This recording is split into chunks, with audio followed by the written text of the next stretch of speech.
Hariharapura ಹೋಬಳಿಯಲ್ಲಿ Vishwanath Gaddemane charitable trust ವತಿಯಿಂದ ಒಂದು ಸಮವಸ್ತ್ರನ ವಿತರಿಸುವಂತ ಒಂದು ಕಾರ್ಯಕ್ರಮವನ್ನ ಮಾಡ್ತಾ ಇದ್ದೀವಿ. ಈಗಾಗಲೇ ಕಳೆದ ಕೆಲ ದಿನಗಳಿಂದ ಎಲ್ಲರೂ ನೋಡ್ತಾ ಇದ್ರಿ. ಈ ಒಂದು ವಿದ್ಯಾರ್ಥಿ ಪರಿಕರವನ್ನ ವಿತರಿಸುವ ಒಂದು ಕಾರ್ಯಕ್ರಮದಲ್ಲೂ ಯಾವ ಮಟ್ಟಿನ ಒಂದು ರಾಜಕಾರಣ, ಒಂದು ಕೆಟ್ಟ ಮನಸ್ಥಿತಿಗಳು ನಮ್ಮ ಜೊತೆಗಿದ್ದು, ಆ ಒಂದು ಕಾರಣದಿಂದ ಯಾವುದೇ ಶಾಲೆ ಒಳಗಡೆ ನೀವು ಪ್ರವೇಶವನ್ನ ಪಡ್ಕೊಬಾರ್ದು, ನೀವು ಶಾಲೆಗಳಿಗೆ ಹೋಗಿ ವಿದ್ಯಾರ್ಥಿ ಪರಿಕರಗಳನ್ನ ನೀಡಬಾರ್ದು, ಒಂದಷ್ಟು ಸುಳ್ಳು ಆಪಾದನೆಗಳನ್ನ ಮಾಡಿದ್ರು. ಅವ್ರು ಹೋಗಿ ರಾಜಕಾರಣ ಮಾಡಿದ್ರು, ಯಾವ್ದೋ ಬ್ಯಾನರ್ ಹಾಕಿದ್ರು, ಇನ್ನೊಂದು ಮತ್ತೊಂದು ಅಂತ ಹೇಳಿ ಅವರೊಂದಷ್ಟು ಸುಳ್ಳು ಆಪಾದನೆಗಳನ್ನ ಮಾಡಿದ್ರು.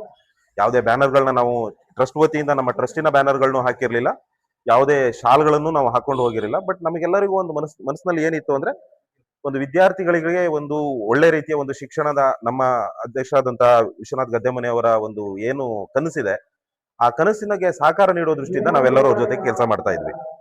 ತುಂಬಾ ಜನ ಟೀಕೆ ಟಿಪ್ಪಣಿಗಳು ಮಾಡೋರ ಒಂದು ಗಮನಕ್ಕೆ ಈ ಒಂದು ಕಾರ್ಯಕ್ರಮ ಅತ್ಯಂತ ಸುಲಭವಾಗಿ ಏನು ನಡ್ಕೊಂಬಂದಂತದ್ದು ಏನೋ ಅಲ್ಲ. ಈ ಕಾರ್ಯಕ್ರಮ ಇದ್ರ ಹಿಂದೆ ಬಹಳ ದೊಡ್ಡ ಪರಿಶ್ರಮ ಇದೆ. ನಮ್ಮ ಜೊತೆಗೆ ಇವತ್ತು ಸ್ವಯಂ ಸೇವಕರಾಗಿ ನಾವು ಅವ್ರ ಜೊತೆಗೆ ಒಂದು ಸಂಘದ ಸದಸ್ಯರಾಗಿ ಸ್ವಯಂ ಸೇವಕರಾಗಿ ಒಂದು 50ರಿಂದ 60 ಜನ ಹುಡುಗರು ಪ್ರತಿನಿತ್ಯ ಅವರು ಬೆನ್ನಿಗೆ ನಿಂತಿದ್ದೀವಿ. ನಾವು ಯಾರು ಯಾವುದೇ ಒಂದು ಫಲಾಪೇಕ್ಷೆಯನ್ನ ಬಯಸದೆ ಇಲ್ಲಿರುವಂತವ್ರು. ಹಾಗೆ ನಾವೆಲ್ಲ ರೈತರ ಮಕ್ಕಳೇ. ನಮ್ಮ ತೋಟದ ಕೆಲಸಗಳನ್ನ ಬಿಟ್ಕೊಂಡು ಏನೋ ಒಂದು 4 ಜನ ಸ್ಟೂಡೆಂಟ್ಸ್ ಗಳಿಗೆ ಹೆಲ್ಪ್ ಆಗ್ತಿದೆ, ಒಂಥರ ಹೂವಿನ ಜೊತೆ ನಾರು ಸ್ವರ್ಗ ಸೇರ್ತು ಅನ್ನೋ ಒಂದು ದೃಷ್ಟಿಯಲ್ಲಿ ನಾವು ಅವ್ರ ಜೊತೆಗೆ ಕೈ ಜೋಡಿಸಿದೀವಿ ಈ ಕಾರ್ಯಕ್ರಮದಲ್ಲಿ. ಇದರ ಕೆಲಸಗಳು ಹೋದ ಮಾರ್ಚ್ನಿಂದ ಶುರುವಾಗಿದೆ. ಯಾರು ಸದಾ ವಿರೋಧ ಮಾಡ್ಲಿಲ್ಲ. ಮಾರ್ಚ್ ಅಲ್ಲಿ ನಾವು ಫೆಬ್ರವರಿ ಮತ್ತೆ ಮಾರ್ಚ್ ಅಲ್ಲಿ ಆ ಎಕ್ಸಾಮ್ ಟೈಮ್ ಅಲ್ಲಿ ಬಿಡುವು ಮಾಡಿಕೊಂಡು ಮಕ್ಕಳುಗಳ ಒಂದು ಏನು ಅಳತೆಯನ್ನ, ಟೈಲರ್ನ ಕರ್ಕೊಂಡು ಹೋಗಿ ಅಳತೆಯನ್ನ ತೆಗೆಸಿದ್ವಿ. ಅದ್ರ ನಂತರದಲ್ಲಿ ಮತ್ತೆ ಅವ್ರ ಜೊತೆ ಕೋಆರ್ಡಿನೇಟ್ ಮಾಡಿಕೊಂಡು ಪ್ರತಿಯೊಂದು ಶಾಲೆಗಳಿಗೆ ಮತ್ತೆ ಹೊಸದಾಗಿ ಅಡ್ಮಿಷನ್ ಆದಂತಹ ಸ್ಟೂಡೆಂಟ್ಸ್ ಗಳಿಗೆ ಈಗ ಮತ್ತೆ ಟೈಲರ್ನ ಕಳಿಸಿ ನಾವು ಅವ್ರಿಗೆ ಮತ್ತೆ ಅಳತೆ ತಗೊಳ್ಳುವಂತ ಪ್ರಯತ್ನವನ್ನ ಮಾಡ್ತಿದೀವಿ. ಇದರಿಂದ ಇರುವಂತ ಪರಿಶ್ರಮ ಯಾರಿಗೂ ಕಾಣ್ಲಿಲ್ಲ. ಇವರಿಗೆ ಕಂಡಿದ್ದು ರಾಜಕಾರಣ ಮಾತ್ರ. ಹಾಗೆ ಈಗ ಹೊಸದಾಗಿ ಅಡ್ಮಿಷನ್ ಆಗೋರಿಗೆ ಈ ಜೂನಿಂದ ಜುಲೈಯಿಂದ ಮತ್ತೆ ಶುರು ಮಾಡಿದ್ದಾರೆ ಟೈಲರು.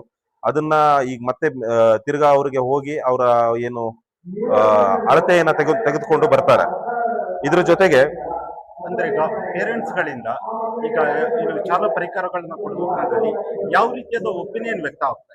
ಖಂಡಿತ. ಏನು ಅಂದ್ರೆ, ಈಗ ಶಾಲಾ ಪರಿಕರಗಳನ್ನ ಇವತ್ತು ನಾವು ಇಲ್ಲಿ ಹರಿಹರಪುರದಲ್ಲಿ ಏನು ಈ ಛತ್ರದಲ್ಲಿ ಕೊಡ್ತಾ ಇದೀವಿ, ಇಲ್ಲಿ ಬಂದಂತ ಪೇರೆಂಟ್ಸ್ ಗಳು ಈಗಾಗಲೇ ತಮ್ಮ ಅಭಿಪ್ರಾಯವನ್ನ ಹೇಳುವಾಗ ಕಣ್ಣಲ್ಲಿ ನೀರ್ ಹಾಕೊಂಡು ಹೇಳಿದ್ರು, ಸರ್ ನೀವು ಮಾಡ್ತಿರೋ ಇಂತ ಒಂದು ಒಳ್ಳೆ ಕೆಲಸಕ್ಕೆ ವಿರೋಧ ಮಾಡ್ತಾ ಇದಾರಲ್ಲ, ಅವ್ರನ್ನ ದೇವ್ರು ಕ್ಷಮಿಸೋದಿಲ್ಲ ಅನ್ನೋ ಒಂದು ಮಾತನ್ನ ಸದಾ ಇವತ್ತು ಇಲ್ಲಿ ಹರಿಹರಪುರದಲ್ಲಿ ಹೇಳ್ತಾ ಇದ್ದಾರೆ.